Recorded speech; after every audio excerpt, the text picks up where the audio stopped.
নমস্কার সবাইকে, আমি দেবব্রত মাঝি, সাবজেক্ট সায়েন্স চ্যানেলের শিক্ষক।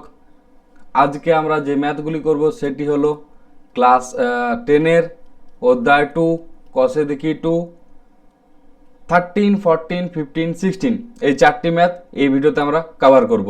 এর আগের ভিডিওতে আমরা করেছিলাম 9 to 12, তার আগের ভিডিওতে কভার হয়েছিল 5 to 8 এবং তার আগের ভিডিওতে হয়েছিল 1 to 4। যদি তোমাদের এই ম্যাথগুলিতে কোনো প্রবলেম হয়ে থাকে তাহলে তোমরা প্লেলিস্টে গিয়ে পরে ওই চারটি ভিডিও, যে আগের তিনটি ভিডিও রয়েছে ওই তিনটি ভিডিও ভিজিট করতে পারো, তাহলে হয়তো তোমাদের ডাউট ক্লিয়ার হয়ে যাবে। তাহলে আজকের ম্যাথ করব কোনগুলো বললাম, 13, 14, 15, 16। তাহলে আজকে 13 ম্যাথ স্টার্ট করা যাক। এই ভিডিওর 13 ম্যাথ দেখো কি রয়েছে। কোনো মূলধন একই বার্ষিক শতকরা সরল সুদের হারে 7 বছরে সুদে আসলে 7100 টাকা এবং 4 বছরে সুদে আসলে 6200 টাকা মূলধন টাকা হলে মূলধন ও বার্ষিক শতকরা সরল সুদের হার নির্ণয় করি। তাহলে লিখি, কি লিখব? 7 বছরে সুদে আসলে কত হয়? 7100 টাকা এবং 4 বছরে সুদে আসলে হচ্ছে 6200 টাকা। অতএব এখান থেকে আমি 3 বছরের সুদ পেয়ে যাব। অতএব 3 বছরের সুদ কত? 7100 মাইনাস 6200 মানে 900 টাকা। এটা হচ্ছে আমার 3 বছরের সুদ। অতএব 1 বছরের সুদ কত হবে? 900/3, 300 টাকা। অতএব 4 বছরের হিসেবে ধরে নিচ্ছি আমরা। 4 বছরের সুদ কত হবে? 300/300 ইন্টু 4 মানে হচ্ছে 1200 টাকা। অতএব আমরা 4 বছরের সুদ পেলাম 1200 টাকা, আর 4 বছরের সুদে আসলে হচ্ছে 6200 টাকা। তাহলে আমার মোট টাকা, আসল টাকা কত? অতএব আসল টাকাটা কি? পি ধরে নিলাম। আসল টাকা পি ইকুয়াল টু 6200 মাইনাস 1200। এটা হচ্ছে সুদে আসলে টাকা, এটা হচ্ছে সুদ। তাহলে দুটো বিয়োগ করলে কত আসছে? 5000 টাকা। তাহলে আমার এখানে পি বার হয়ে গেল 5000 টাকা। আর আমরা টাইম এখানে কত ধরলাম? টাইম টি ধরে নিলাম 4 বছর। কেন এটা 4 বছরের হিসাবে আমি বার করলাম। আমরা চাইলে 7 বছরের হিসাবেও বার করতে পারি, বাট 4 বছরের হিসাবে করছি। 4 বছরে বার হয়ে গেল এটা। আর এখানে তাহলে এখানে সুদ কত? সুদ মানে হচ্ছে আই কত হচ্ছে? 1200 টাকা। তাহলে আমাদের কি বার করতে বলছে? বার্ষিক শতকরা সুদের হার। সুদের হার মানে আমাদের কি চেয়েছে বার করতে? আর কত? তাহলে আমরা জানি, কি জানি, যে আমরা জানি I equal to P into R into T by 100। অতএব এখান থেকে লিখতে পারি কি? R equal to I into 100 divided by P into T.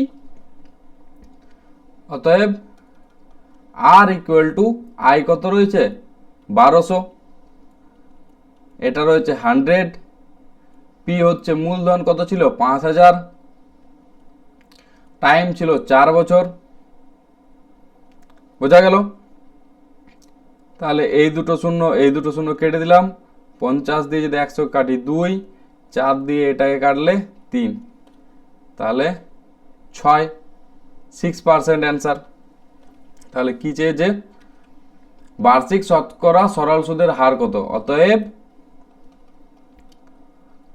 বার্ষিক শতকরা সরল সুদের হার হচ্ছে 6%।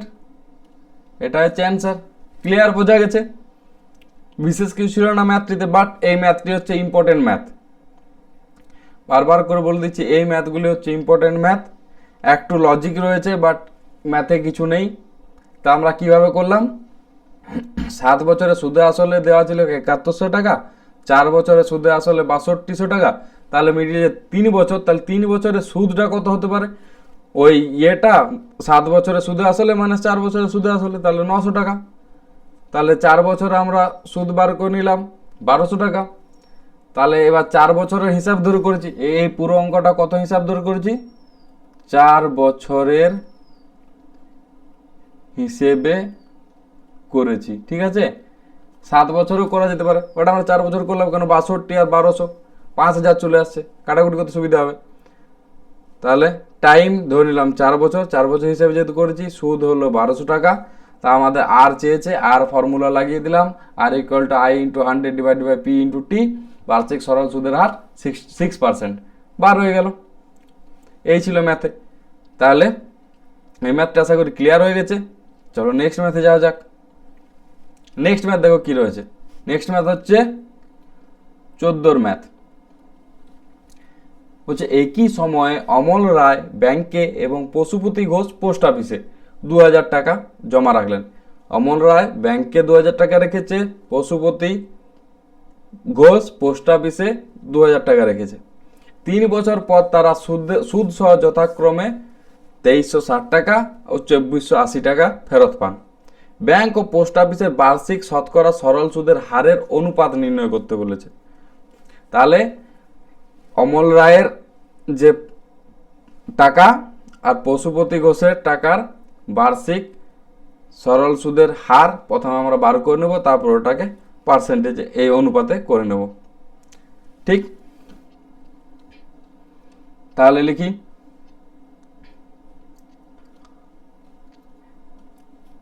অ্যান্সার। আসল পি দুজনের ক্ষেত্রে কত, 2000 টাকা। দুজনের ক্ষেত্রে আসল হচ্ছে 2000 টাকায় জমা রেখেছিল। 3 বছর পর, দুজনায় 3 বছর পর, অত টাইম টি কত, দুজনের ক্ষেত্রেই 3 বছর। তারা সুদ সহ যথাক্রমে 2360 টাকা কে পেয়েছে, অমল রায়।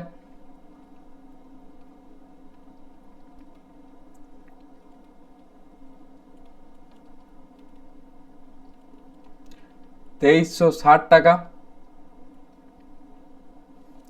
অতএব সুদ কত, সুদ এটাকে I1 ধরে নিচ্ছি, 5 জনের ইন্টারেস্ট কত, 2360 মাইনাস 2000 হচ্ছে 360 টাকা। তাহলে এটা হচ্ছে I1। আরেকজন কি, পশুপতি ঘোষ।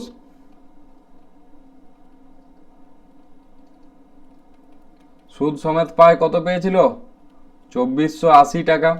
অতএব সুদ কত, I2 ধরলাম, 2480 মাইনাস 2000 হচ্ছে 480 টাকা। ক্লিয়ার, বোঝা গেছে।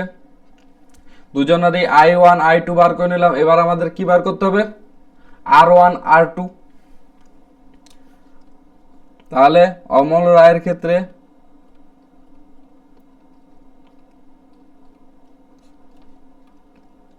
R1 ধরে নিলাম, R1 হচ্ছে রেট অফ ইন্টারেস্ট। অমল রায়ের ক্ষেত্রে কত, I into 100, I1 into 100 divided by P into T। I1 কতের, 360 ইন্টু 100 ডিভাইডেড বাই P হচ্ছে 2000 আর T হচ্ছে 3 বছর। তাহলে এইটা কেটে গেল, এইটা কেটে গেল, এইটা দিয়ে এইটা কেটে গেল, 3 দুগুণে 6, 6 চোখ 36, তাহলে 6%। তাহলে R1 বার হয়ে গেল 6%। এবং কার ক্ষেত্রে, পশুপতির ক্ষেত্রে কি, R2 equal to I2 into 100 divided by P into T। I2 কত, 480 ইন্টু 100 ডিভাইডেড বাই 2000 ইন্টু 3। তাহলে কেটে গেল এটাই, 6 8 48 8 মানে 8%। অতএব ব্যাংক ও পোস্ট অফিসের বার্ষিক শতকরা অনুপাত ব্যাংকে কে রেখেছিল? অমল রায়। অমল রায়ের হচ্ছে 6। তাহলে অতএব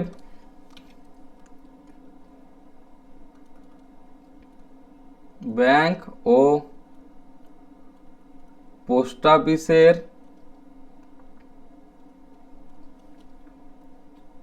শতকরা সরল সুদের হারের অনুপাত কত ছিল? 6:8 মানে হচ্ছে 3:2। তাহলে এটাই হচ্ছে অ্যান্সার। ক্লিয়ার, বোঝা গেছে? আশা করি কোনো প্রবলেম নেই। তাহলে দেখে না একবার কি ছিল। আসল ছিল পি, টাইম ছিল 3 বছর, দুজনের জন্যই। পি ছিল 2000 টাকা, টাইম ছিল 3 বছর, দুজনের জন্যই ছিল এটা। অমর রায় ব্যাংকে রেখেছিল, ব্যাংক থেকে পেয়েছে সুদ সমেত 2360 টাকা। তাহলে সুদটা আমি বার করে নিলাম, 2360 মাইনাস 2000, 360 টাকা। পশুপতি ঘোষ 2480 টাকা পেয়েছে, ওখান থেকে আমি সুদটা বার করে নিলাম 480 টাকা। এবার R1 আর R2 বার করলাম। R1 ক্ষেত্রে অমর রায়ের ক্ষেত্রে মানে ব্যাংকের ক্ষেত্রে এটা ব্যাংক, এটা পোস্ট অফিস, তাই তো? এটা ব্যাংকের ক্ষেত্রে, এটা পোস্ট অফিসের ক্ষেত্রে। R1 বার হলো একটাতে 6%, একটাতে বার হলো 8%। চেয়েছে ব্যাংক ও পোস্ট অফিসের বার্ষিক শতকরা সরল সুদ। তো কত বার হলো? 6:8 3:2। তাহলে ক্লিয়ার, বোঝা গেছে? আশা করি কোনো সমস্যা নেই।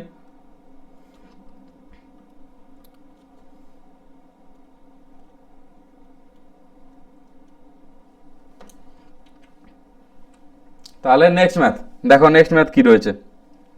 15, একটি তাঁত সমবায় সমিতি যন্ত্রচালিত তাঁত ক্রয় করার সময় 15,000 টাকা ধার করে। 5 বছর পর সেই ধার শোধ করতে সমিতিকে 22,125 টাকা দিতে হলো। তাহলে 15,000 টাকা ধার করে তাকে সুদ সমেত 22,125 টাকা দিতে হলো। তাহলে ব্যাংকের বার্ষিক শতকরা সরল সুদের হার, ইজি ম্যাথ, এটাতে কিছুই নেই। তাহলে লিখি অ্যান্সার। এখানে আসল বি কত দেওয়া রয়েছে? 15,000। টাইম টি কত দেওয়া রয়েছে? 5 বছর। সুদে আসলে কত ফেরত দিতে হয়েছে? 22,125। অতএব সুদ কত? সুদ মানে হচ্ছে আই। আই হলো 22,125 মাইনাস 15,000 মানে কত হচ্ছে? 22 থেকে 15 গেলে 7, সরি কত হচ্ছে? 7,125।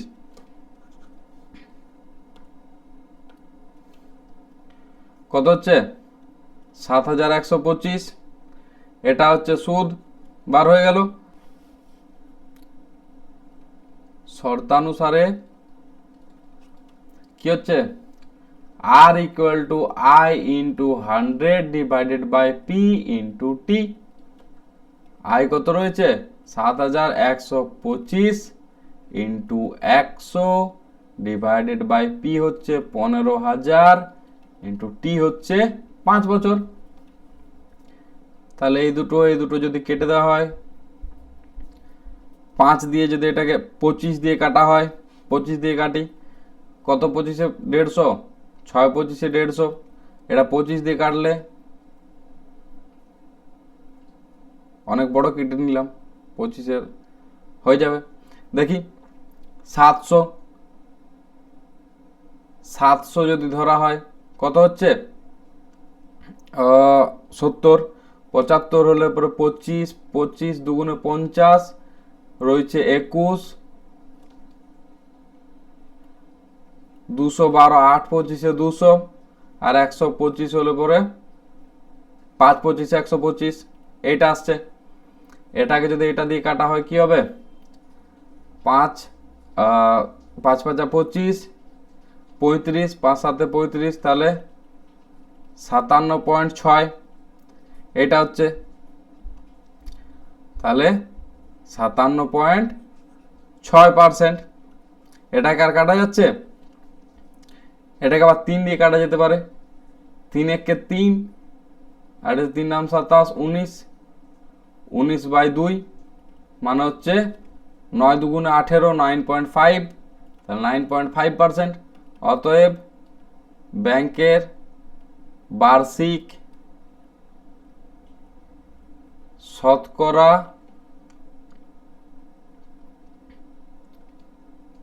সরল সুদের হার হচ্ছে 9.5%। এটাই হচ্ছে অ্যান্সার। ক্লিয়ার, বোঝা গেছে? আশা করি কোনো সমস্যা নেই।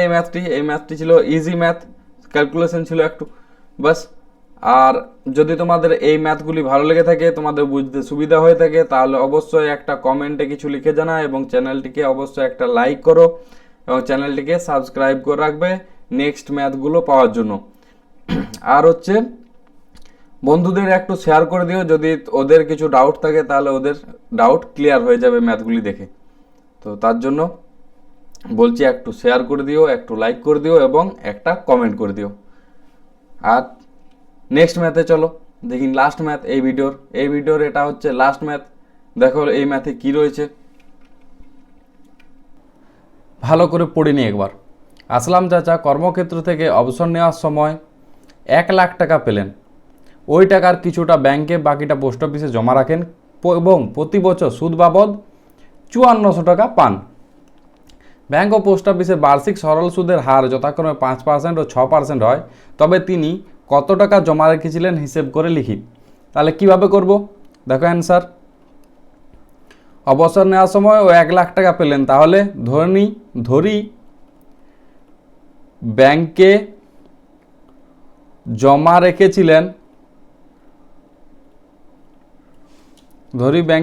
রেখেছিলেন x টাকা। তাহলে পোস্ট অফিসে জমা রেখেছিলেন কত টাকা জমা রাখবে? 3, 4, 5 মাইনাস 1 লাখ মাইনাস x টাকা। তাহলে এটা পোস্ট অফিসে জমা রেখেছিলেন। তাহলে এটা একটা মূল P1 ধরে নিলাম, এটা হচ্ছে একটা আসল P2 ধরে নিলাম। ক্লিয়ার, বোঝা গেল? বলছে ওই টাকার কিছুটা পোস্ট অফিসে রেখার পর তো সুদ বাবদ 5400 টাকা পান। তাহলে মোট সুদ কত পেয়েছে? মোট সুদ আয় ধরে নিলাম কত? 5400, এত টাকা। আর কি বলেছে? বার্ষিক সরল সুদ হারে যথাক্রমে 5% ও 6% পায় ব্যাংক থেকে আর পোস্ট অফিস থেকে। তাহলে ব্যাংকের সুদের হার আর 1 ধরে নিলাম কত? 5%, ও পোস্ট অফিসে সুদের হার কত হবে? 8 ধরে নিলাম 6%। এটা দেওয়া রইল। এটা কত? এটা হচ্ছে আই, তাই তো? PIR পেয়ে গেলাম। আর টি কত বলেছে? তবে তিনি কোথায় কত টাকা রেখেছিলেন? কোথায় লেখা আছে? টি, প্রতি বছর। আচ্ছা, তাহলে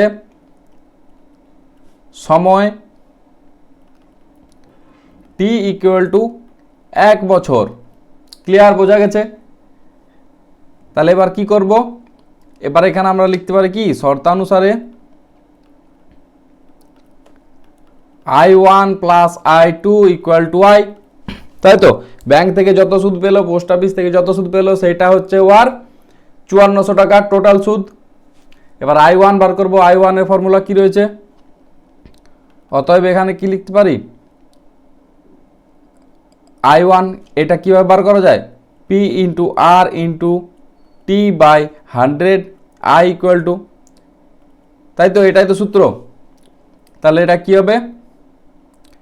P1 প্লাস R1 প্লাস টি, সবার জন্য 1 বছরই, divided by 100 plus P2 plus, into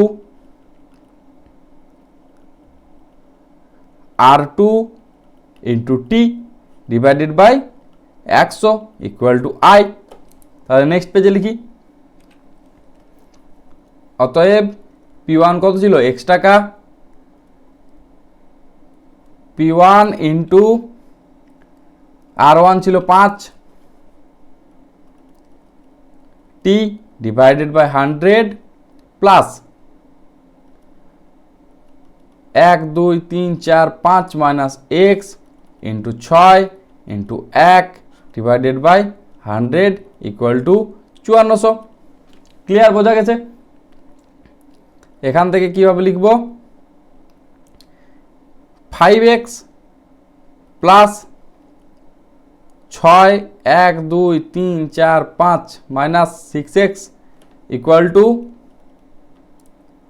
1 2 3 4, ঠিক আছে। অতএব x ইকুয়াল টু কত হচ্ছে, এখান থেকে এদিকে যদি যায় 1 2 3 4 5 মাইনাস 54, 1 2 3 4 মানে কত 60,000। এক্স কি ধরেছিলাম, এক্স ধরেছিলাম ব্যাংকে জমা রেখেছিলেন, অতএব তিনি ব্যাংকে জমা রেখেছিলেন 60,000 টাকা এবং পোস্ট অফিসে জমা রেখেছিলেন, কত রেখেছিল 1 2 3 4 5 মাইনাস 60,000 ইকুয়াল টু 40,000 টাকা। তাহলে এটা একটা অ্যান্সার, এটা একটা অ্যান্সার। ক্লিয়ার, বোঝা গেছে? আশা করি কোনো প্রবলেম নেই। যদি ভিডিওটা ভালো লাগে থাকে তাহলে অবশ্যই একটা লাইক করো এবং একটা কমেন্ট লিখে জানাও। আর ভিডিওতে শেষ পর্যন্ত থাকার জন্য তোমাদের অসংখ্য ধন্যবাদ।